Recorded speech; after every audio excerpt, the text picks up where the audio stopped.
दोस्तों रेलवे में पूछा गया क्वेश्चन, जो लाल पत्ता गोभी है अगर इसको आप लोग किसी बेसिक यानी क्षारीय पदार्थ में मिलाओगे तो इसका कलर क्या हो जाएगा। देखिए दोस्तों, जो रेड कैबेज होती है ना, इसका कलर होता है रेड पर्पल।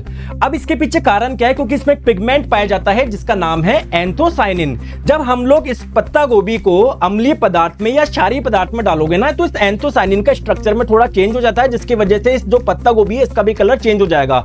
तो जब आप लोग किसी एसिडिक यानी अम्लीय माध्यम में डालोगे तो इसका कलर हो जाता है रेड, और जब किसी बेसिक यानी क्षारीय पदार्थ में जब आप लोग डालोगे इस पत्ता गोभी को तो इसका कलर हो जाता है थोड़ा सा ब्लूइश ग्रीन। जैसे एग्जांपल से आप लोग समझिए, ये पत्ता गोभी है, इसको जब आपने विनेगर में डाला, देखो इसका कलर क्या हो गया, रेड, क्योंकि विनेगर अम्लीय प्रकृति का होता है। और जब आपने इसको बेकिंग सोडे में डाला जो कि एक बेसिक नेचर का है, क्षारीय प्रकृति का है, तो इसमें कलर क्या हो गया, ब्लूइश ग्रीन हो गया। तो करेक्ट आंसर आपका हो जाएगा ऑप्शन नंबर ए।